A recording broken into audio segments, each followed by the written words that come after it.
Hi, I'm astrologer and life coach Penny Dix. Welcome to my YouTube channel. Welcome back if you are a regular visitor here. And if you've not been here before, a big welcome to you. And I'd really love it if you'd subscribe. So today, we are looking at a short heads up video for the sign of Taurus, whether that's your sun in Taurus or your rising sign, also known as the ascendant. And this is for all the astrological information you need to know to navigate the month of March 2023. Well, where do we start? Because have you any idea how important this month is? Not just for you, but for all the signs. This is a massive month of significant change. It's probably one of the most important astrological months, not just for this year, but actually over the last few years, probably not since January 2020, and certainly probably for the next year or so before we see such extraordinary energies again. Let me tell you. So let's just look first of all at what's been going on in the part of your chart that is to do with your hopes and wishes, because this is the sign of Pisces for you. Pisces, my oceans of emotions. And we have Mercury, the planet of communication here. And this is you being able to start last to put, it's like putting pen to paper or words to thoughts that and sentences to words about something you want to create, something imaginative, creative that you've had on the back burner for some time. This is great energy to start that. If you've got a book to write, brilliant energy to start making those notes and start actually putting something down, you know, in concrete, so to speak. Now, Mercury by the 19th will move into Aries, but it's giving you most of the month to really set that in place and get working on all those ideas you've got that you want to put some form to. Once Mercury moves into your 12th house, Aries, it's going to give you a little bit of respite to just sit back and reflect and do a little bit of self-talk about how far you've come, Taurus, and how far you yet have to go with developing your psyche. You know, the psyche and the soul and our inner psychology, we never really complete our kind of understanding and learning of this side of our being. And because Mercury is going to be in this part of your chart for a few days, a few weeks, it will give you that chance for that inner reflection. And again, perhaps to put some kind of meaning for yourself to what you still need to change for yourself on a kind of inner level that would really help you out there in the world. Now I'm just going to look at the full moon this month because it's in Virgo and it's on the 7th of March, which is a very significant day this month, but I'll come to that in a minute. There will be a separate full moon video up for the sign of Virgo. For a full moon in Virgo video will be up. And it's in the part of your chart to do with children, creativity, the arts, music, entertainment, partying and romance. Now it's a full moon.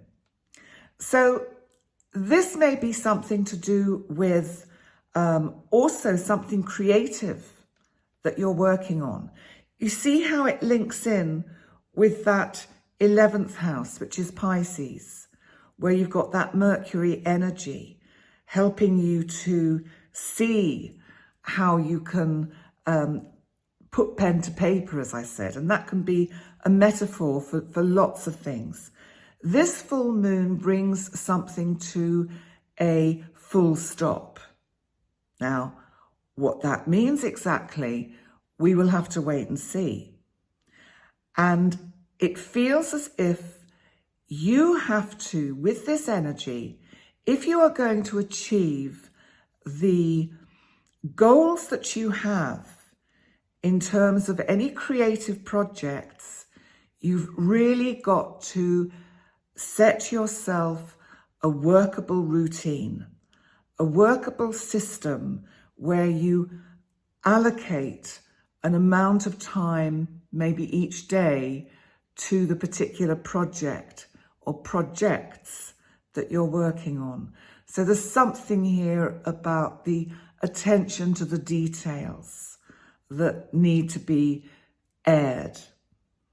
So if we move on from that energy at the same time, and this is the big, or one of the big news flashes of March 2023, is our big outer boy Saturn, my planet of boundaries, restriction, containment, and of rules and timing. Saturn finally leaves Aquarius and moves into Pisces. Now, if you remember, Saturn has been in your 10th house, which has been very much helping you put down firm foundations in your chosen work, career, job, goal. If you're not working, if you're retired, there will still have been this energy helping you put structure into the main kind of stream of your life that really brings you joy and passion. Saturn entering your 11th house is going to bring structure to your dreams. So these dreams, and if you think back, we've got that full moon in Virgo, and we've got all that Mercury in Pisces, then going into Aries. So you've got this opportunity with Saturn here to really, really put down a good structure to the projects and dreams that you really want to launch. Super energy for you.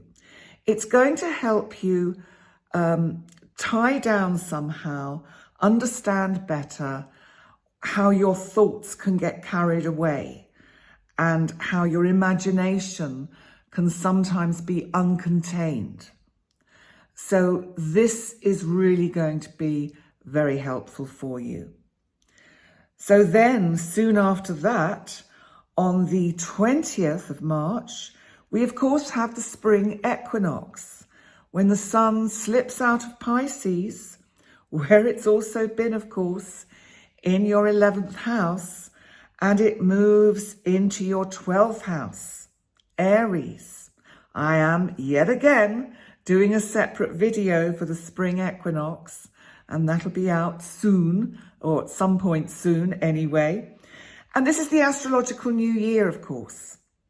So it moves into your 12th house. So this is really giving you an opportunity for a clean sweep with that inner you.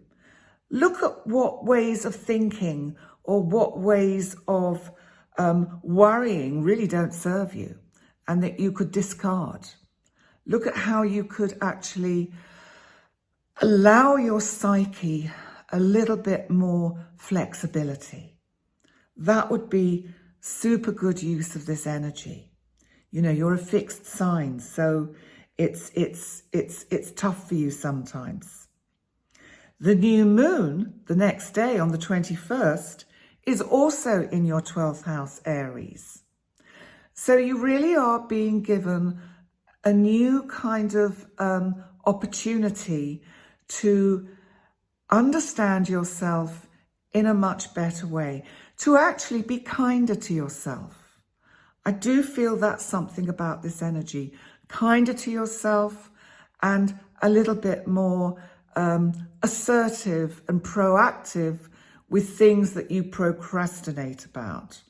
You know, I think Taurus is quite good, as are all the fixed signs, at procrastination. So are a lot of the other signs. I mean, I think procrastination is one of the most challenging kind of challenges that we have to try and overcome in our lives.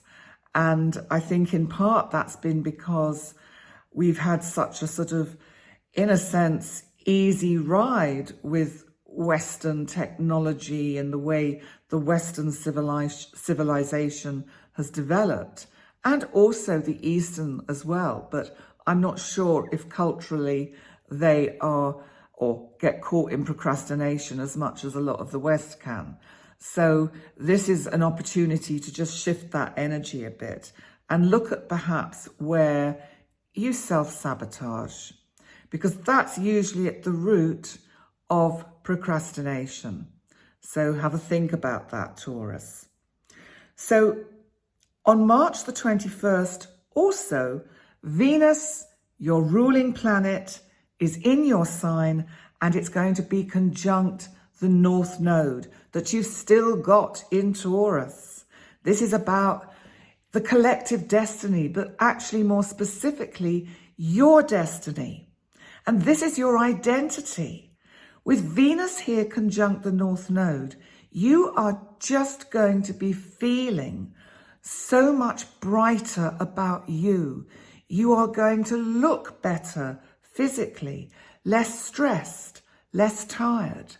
You're going to come across in a much more relaxed way, and you're going to make it easier for people to care about you, to love you, because sometimes, and we're all the same, it doesn't matter whether we're Taurus or what sign we are, but we're not always good at loving ourselves in the way we love others. And this energy is really giving you that opportunity to, in a completely altruistic, selfless way, to love you. We have to love us, me, I. If we don't, how can we ever expect anyone else to?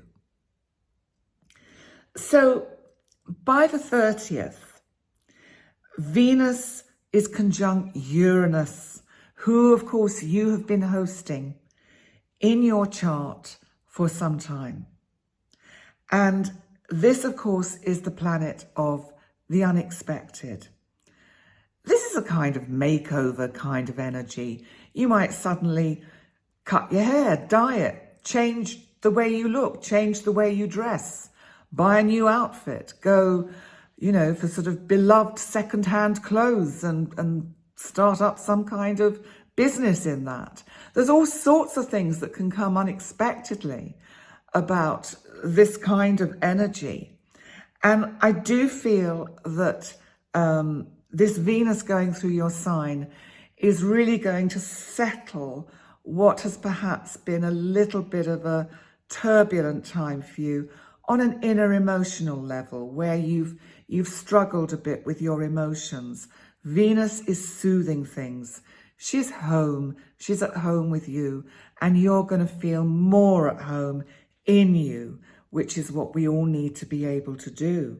And then, of course, we come to the other magnificently extraordinary big news of the month, of the year, and of the decade, which, of course, is about our lovely dwarf planet, my beautiful dwarf planet, Pluto, our planet of transformation, our planet of power, our planet of beginnings and endings, death and rebirth. Pluto really is the phoenix that can rise from the ashes. Pluto has been in your 9th house for over 15 years in Capricorn. And Pluto is now going to move into your 10th house, Aquarius, which is your career sector. Now, I know if you don't have a career, if you're retired, use this energy to follow your passion. Transform your life. There is so much with this energy that can really help you develop especially if you do have a career or a passion that you're working on, this can really help you develop it in a very powerful way. This is the kind of energy that can bring you recognition. I think we're going to see a lot of Taurians in the public eye in various guises, using their various collective talents. This is big energy, and I am doing a separate video all about the move of Pluto into Aquarius, which will be out soon after these. So, as you can see, Taurus, this is an amazingly important month. And it's a chance to really make the changes that you know you need to make on an inner level, so that you can reap the rewards of what the cosmos is desperate to give you in terms of opportunities with the new ventures, the new ideas, the new dreams that you have to take you forwards over the next few months and years. So on that note, Taurus, thank you so much for joining me. Please remember to like, comment, subscribe, share, all those wonderful things. Thank you to all of you that do some or all of those things. I really appreciate. I love all your comments. Thank you so much for this interaction. We're creating a lovely community. It really does feel very special. I feel very blessed to have this warmth of feeling from you all. So thank you for that. And please, all of that. And I look forward to seeing you next time. Bye for now.